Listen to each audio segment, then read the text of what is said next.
Hello everyone. In today's lesson, we'll be talking about different types of underlying assets in option contracts.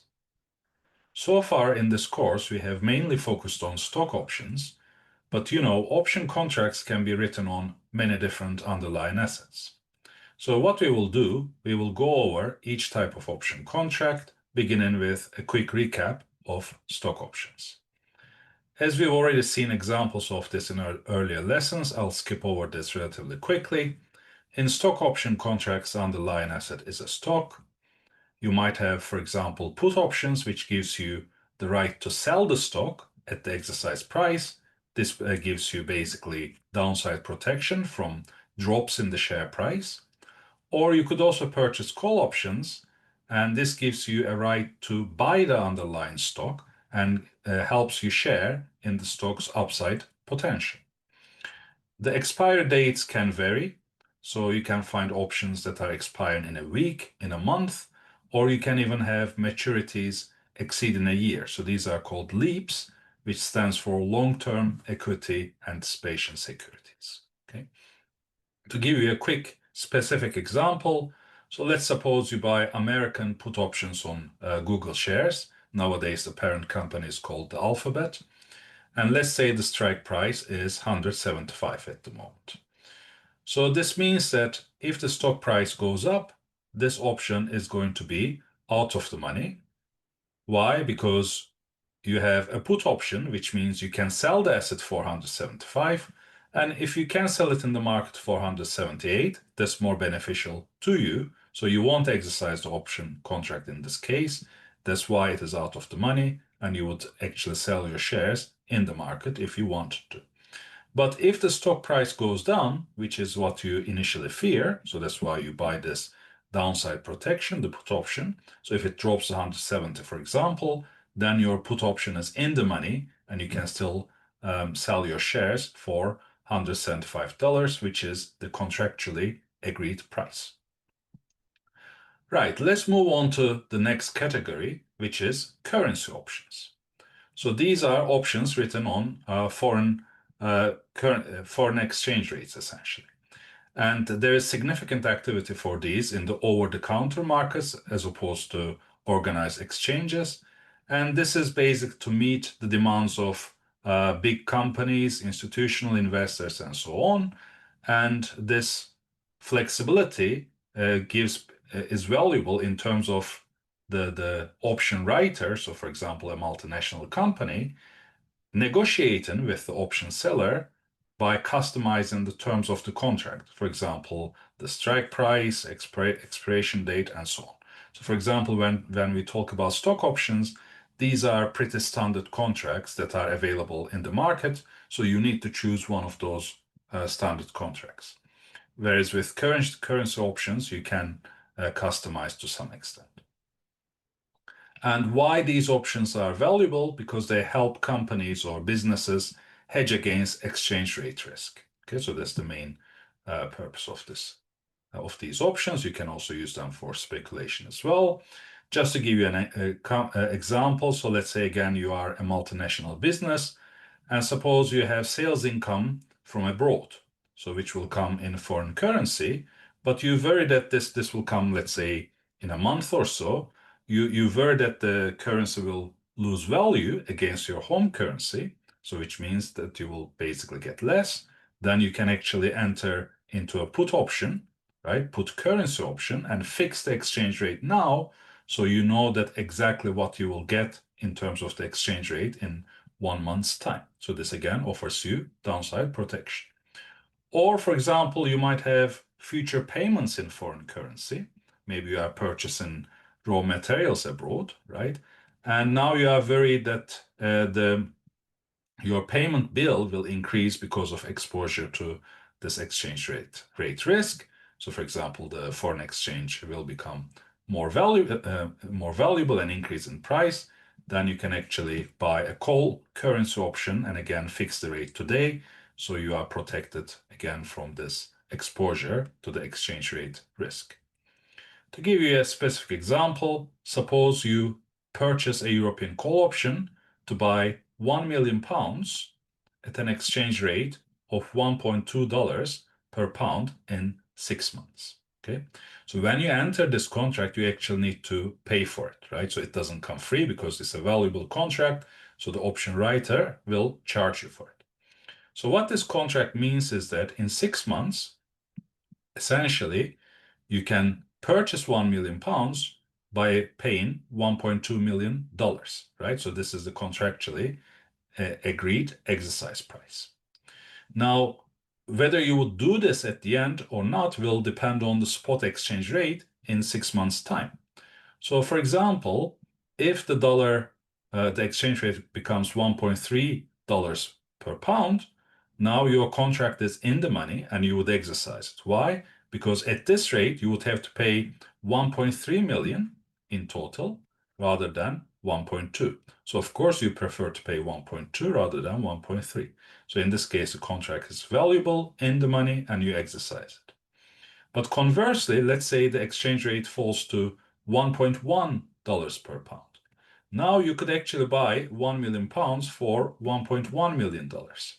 In this case, you don't need to exercise your option and pay 1.2 because in the open market you can buy the pounds for $1.1 million, which is $100,000 cheaper. So in this case, actually, you paid for the contract and it turned out to be out of the money. Next type of options is called index options, and these are, for example, written on broad market indices. For example, a popular one is called SPX, which is written on the S&P 500 market index. Similarly, you can find options written on the Dow Jones Industrial Average, so this one is called DJX. And you can even find index options written on industry sectors like oil and gas rather than the entire market. And again, this can be quite helpful for portfolio insurance. Let's say you are managing a portfolio, let's say as a CFO of a corporation, and suppose your portfolio more or less mimics the market. So let's say it has a beta of around 1. And you worry that, okay, if the market does well, everything is fine, but you worry that if the market performs poorly, your portfolio value will drop significantly. So by purchasing index options, you can hedge that risk. So again, let's see an example, specific example. So let's say we are focusing on S&P 500 index. The current level is 6,000 and you want some downward protection. So you basically purchase a put option with the same exercise price. Again, you need to pay for it, okay? Now, if your concern was unfounded, let's say, and if the S&P 500 increases in value, then you won't actually exercise this contract. It is out of the money.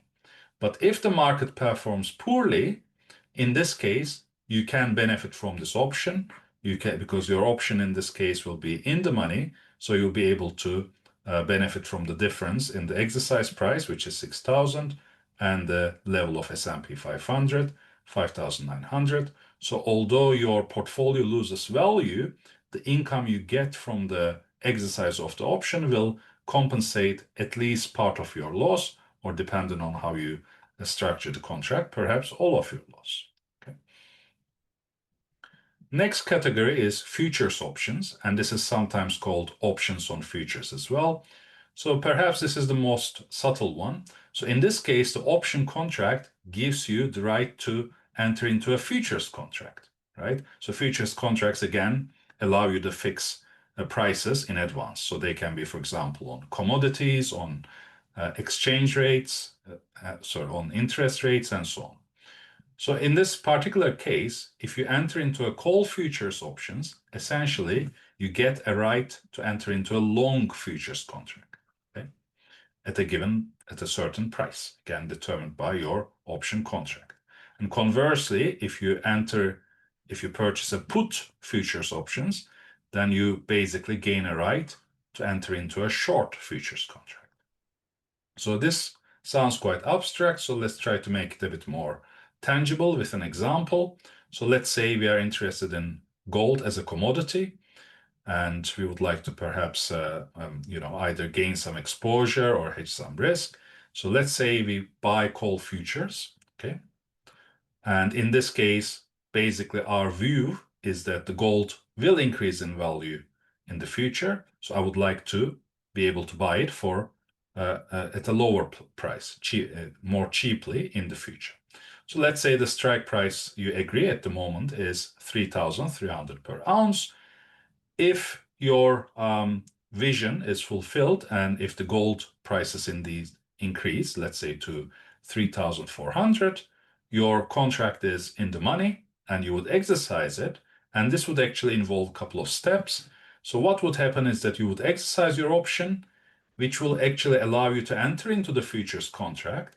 And then you can immediately close down that futures contract, and that will be your payoff, right? So it's multiple steps. Exercise the option, you basically acquire the futures contract and close it down, and you will have a positive payoff.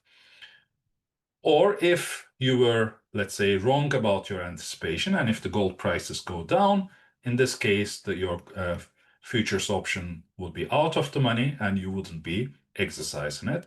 But unfortunately, you paid to purchase those option contracts. But this is how option markets works, right? So you pay for the option, you sometimes exercise it, you sometimes don't. Finally, I will talk about purchase options. These are also known as retail estate options. So basically, they give you the right to purchase a particular property at a specific price within a certain time frame. And this can be quite beneficial for the real estate industry. So it can help developers secure land in advance for future projects. It can also help buyers, right? So because it gives them the right, but not the obligation to purchase, right? So in the meantime, they can perform due diligence or arrange financing. And if anything goes wrong in that process, then they can choose not to exercise their option. And it also helps investors to basically gain control of a property without paying the full capital outlay. So they just pay the option price. And again, they might work on arranging the financing for the full purchase in future.